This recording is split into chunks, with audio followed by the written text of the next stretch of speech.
Hello students, स्वागत है आप सभी का आपके अपने परिवार एक्सपर्ट वाईवी सर में। बच्चों, आज हम इस वीडियो में पढ़ने वाले हैं क्लास 10th गणित यूपी बोर्ड सेट 1 2024 822 HB का।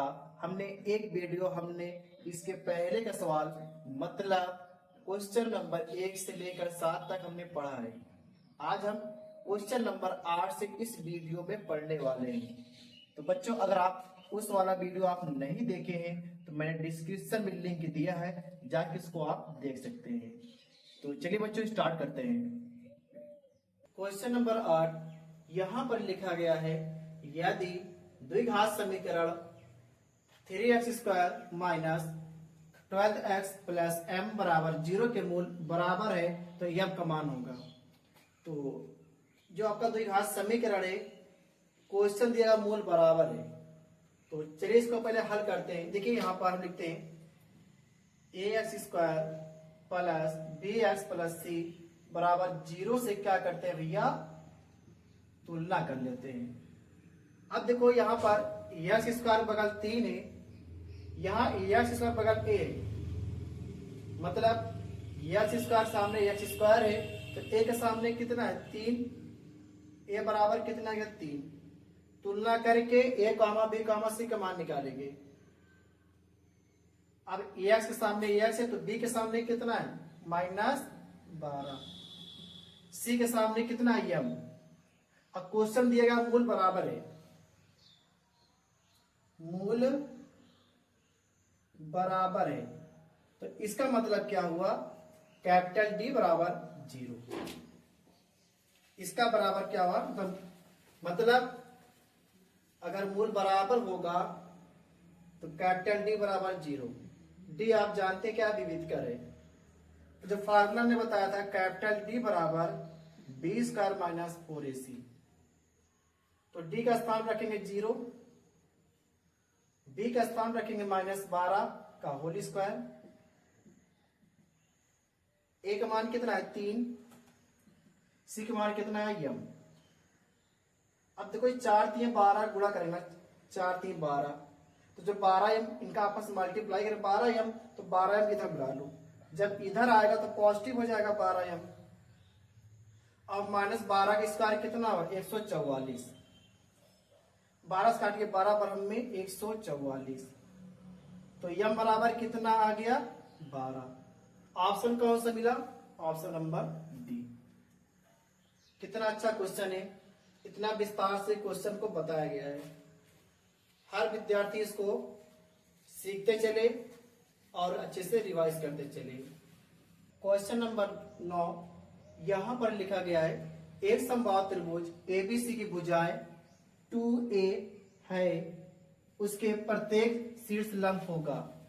मतलब एक समबाहु त्रिभुज है, समबाहु त्रिभुज मतलब तीनों भुजाएं बराबर, तीनों भुजाएं क्या है बराबर। जैसे हम यहां पर बनाते हैं एक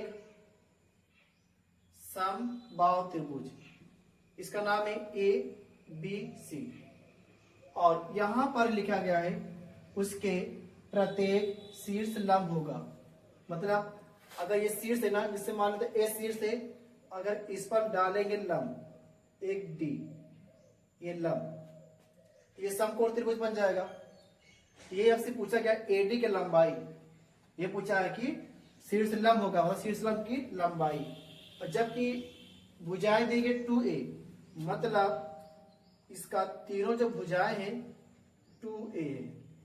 अब देखो यहां से लेकर यहां तक, यहां से यहां 2a है, तो यहां से लेकर यहां तक आधा होगा, कितना हो जाएगा स्मॉल a। अब इसमें हम पाइथागोरस प्रमेय लगा के AD की लंबाई ज्ञात कर लेंगे। तो सूत्र क्या होता है पाइथागोरस प्रमेय सूत्र, कण इसका क्या है, वो समकोण सामने भुजा क्या होती है, कण होती है। कण यहाँ पर AB है, AB का स्क्वायर, आधार क्या है BD, तो BD का स्क्वायर, प्लस लंब क्या है AD, तो AD का स्क्वायर। ये हमें AD ज्ञात करना है क्योंकि हमने शीर्ष से डाला गया लंब BC पर। अब AB का मान दिया गया 2a, BD कितना दिया गया है 1a, प्लस AD स्क्वायर। ऊपर वर्ग है, वर्ग करिए, 2 दूना 4 ए स्क्वायर, ए स्क्वायर इधर आएगा तो क्या हो जाएगा माइनस में एडी का स्क्वायर। अब माइनस मीन्स क्या होता है घटाना, तो घटा दीजिएगा 3a स्क्वायर एडी का स्क्वायर। अब इसका हम क्या करेंगे भैया, वर्गमूल ले लेंगे, 3a स्क्वायर बराबर क्या आ जाएगा एडी। इनका वर्गमूल लेंगे तो a बाहर हो जाएगा और रूट भी क्या आ जाएगा 3, मतलब a इंटू रूट 3। कौन सा ऑप्शन हो जाएगा, थर्ड ऑप्शन नंबर सी। क्या आ गया, प्रत्येक शीर्षलंब मतलब समबाहु त्रिभुज शीर्षलंब लंबाई कितना आ गया, a इंटू रूट 3 आ गया। क्वेश्चन नंबर 9 कंप्लीट होता है। कितना आसान तरीके से क्वेश्चन को हल किया गया है। क्वेश्चन नंबर 10 यहां पर लिखा गया है निम्नलिखित सारणी का समांतर मार्ग होगा। जो माध्य मतलब समांतर मार्ग यहां दिया गया, वर्ग अंतराल 1 से 5, 3 से 5, 5 से 7, 7 से 9, 9 से 11। बारंबारता दिया गया है 3, 2, 4, 2, 3। ये 4 आपका ऑप्शन है, इनमें से कौन सा सही होगा, मतलब कौन सा समांतर माध्य है इस सारणी का। तो चलिए देखते हैं सारणी वाला सवाल कैसे लगाते हैं। देखिए, तो सबसे पहले आप इनको आप सारणी के रूप में बनाएंगे। ये आपका वर्ग अंतराल है, वर्ग अंतराल।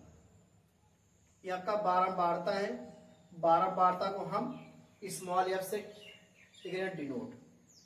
वर्ग अंतराल क्या है, इनको आप लंबवत के रूप में लिख लेंगे, 1 से 5, 3 से 5, 5 से 7 और 7 से 9 और 9 से 11।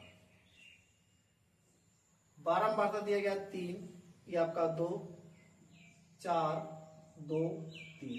अगर वर्ग अंतराल अगर आपको 1 से 5 इस रूप में दिया जाएगा तो आप निकालेंगे इन दोनों का मध्यमान। क्या निकालेंगे, मध्यमान। ये बच्चों कैसे मध्यमान निकलता है, जो 1 है इसको हम कहते हैं वर्ग अंतराल की निम्न सीमा, और जो 5 है इसको बोलते हैं वर्ग अंतराल की उच्च सीमा। इन दोनों जोड़कर आधा कर देते हैं, इन दोनों को जोड़कर आधा कर देते हैं। जैसे 5 है कितना, 6, 6 का आधा कितना हो जाएगा 3, 5 3 8, 8 का आधा कितना हो जाएगा 4, 7 5 12, 12 का आधा कितना हो जाएगा 6, 9 7 16, 16 का आधा कितना हो जाएगा 8, 11 और 9 कितना 20, 20 का आधा कितना हो जाएगा 2। ये आपका आ गया मध्यमान। अब इसको मध्यमान को हम यहाँ x से लिखते हैं डिनोट। अब f इंटू एक्स करना है, मतलब मध्यमान और बारंबारता गुणा कर देना है। क्या करेंगे, 3 त्रिका 9, 4 दूना 8, 6 चौको 24, 8 दूना 16, 3 दामा 30। मतलब इन दोनों को आपस में गुणा कर दिया गया है। इसको हम जोड़ेंगे, क्या लिखेंगे, इसमें क्या लिखेंगे, योग सिग्मा एफ एक्स। इसका बोलते हैं समेशन अंग्रेजी में, मतलब इसका मतलब होता है योग, मतलब जोड़ना। सबको जोड़ लीजिए, 9 8 17, 17 4 21, 21 6 27। हासिल कितना हो जाएगा 2, तो 2 3 3 6 6 2 8। सिग्मा एफ एक्स कितना है 87 आ गया।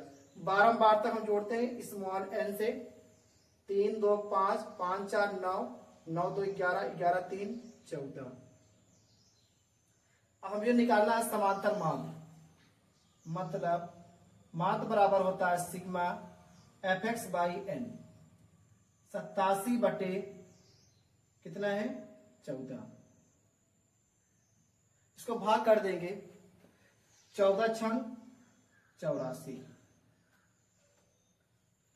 14 छंग 84।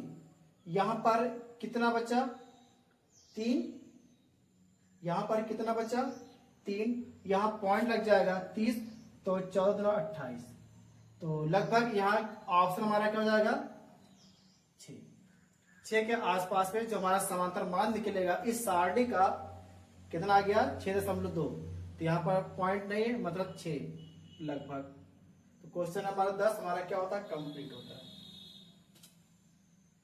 क्वेश्चन नंबर 11 यहाँ पर लिखा गया है साइन 27 अंश बटे कॉस 63 अंश, और 4 ऑप्शन दिया गया है। पहला ऑप्शन 1, दूसरा ऑप्शन -1, तीसरा ऑप्शन 0, चौथा ऑप्शन 1/2। अब देखो यहाँ पर चाहे हम साइन को बदल ले कॉस में, चाहे हम कॉस को बदल ले साइन में, हमें एक मान को स्थिर रखना है, मतलब एक को हमें वैसे ही टू सेम रखना है। जैसे हम यहाँ साइन को बदलने वाले हैं, तो साइन को हम 90 माइनस 63 लिख पाएंगे, और कॉस को 63। कॉस को हमने टू सेम लिखा है, जबकि साइन को हम 90 माइनस 63, मतलब 90 में 63 घटाएंगे तो 27 आएगा। हम जानते हैं फार्मूला साइन 90 माइनस थीटा क्या होता है कॉस थीटा। ये आपका फार्मूला होता है बच्चों, साइन 90 माइनस थीटा बराबर कॉस थीटा, ये फार्मूला है। अगर देखा जाए तो साइन बदलेगा कॉस में, कॉस 63 अंश बटे कॉस 63 अंश, जो ऊपर लिखा हुआ नीचे भी ये आपका कैंसिल हो जाएगा, तो कितना आ जाएगा 1। ऑप्शन नंबर क्या हो जाएगा पहला, ऑप्शन नंबर पहला। क्वेश्चन नंबर 11 क्या हो गया कंप्लीट। क्वेश्चन नंबर 12 यहाँ लिखा है यदि कॉस a बराबर √3/2 है तो साइन 2a का मान होगा। इस सवाल को हम 2-3 तरीके से बताएंगे आपको, ठीक है। ध्यान समझिएगा क्वेश्चन को, कितना सिंपल तरीके से इसको हल किया जाएगा। इसे यहाँ पर लिखा है cos a, ये बच्चों cos 30 अंश का मान है। cos के सामने cos लिखा गया है, तो कैपिटल A के सामने क्या है 30 अंश, मतलब कंपेयर कर लिया गया है।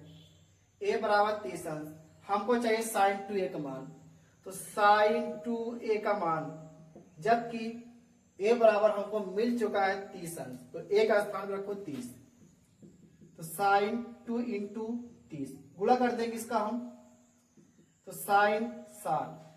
बच्चों साइन 60 मान क्या होता है √3/2, √3/2। ऑप्शन नंबर क्या हमारे पास डी है, ऑप्शन नंबर क्या हमारे पास डी है। इसका हम एक तरीका से और हल कर सकते हैं, देखिए जरा बच्चों, हम जानते हैं साइन 2a बराबर 2 साइन इंटू कॉस है, ये फार्मूला होता है, ये फार्मूला होता है। जबकि हमारे पास कॉस a बराबर √3/2 है, तो हम यहां से एक लगा दे रहे त्रिभुज। हम जानते हैं कॉस के लिए आधार बटे कर्ण होता है, आधार √3 है, कर्ण कितना है 2। जब इनको आप सॉल्व करेंगे 2 दूना 4, इनका वर्ग करेंगे 3, तो 4 में से 3 1, 1 का वर्गमूल 1, मतलब ये कितना आ जाएगा 1, ठीक। अब देखो यहां से 2 साइन a, तो साइन 1 लेके आता लंब बटे कर्ण, तो लंब कितना 1, कर्ण कितना है 2। कॉस a बराबर, चाहे आप यहां से निकाल लीजिए आधार बटे कर्ण, चाहे आप मान दिया गया है, बात एक ही है, तो √3/2, ये 2 कैंसिल हो जाएगा ना, तो √3/2। ये देखिए सूत्र से एक तरीके से इसको हम और लगा सकते हैं। देखिए बच्चों, tan 2a बराबर 2 tan a upon 1 plus tan square है, मतलब साइन 2a के 2 सूत्र होते हैं। अगर आपसे कोई पूछे tan के रूप में बताइए साइन 2a का फार्मूला, तो आप इसको बताएंगे। अगर कोई पूछेगा साइन 2a का सूत्र साइन और कास के रूप में बताइए, तो आप इसको बताना है। तो उम्मीद करते हैं आप लोग समझ गए होंगे।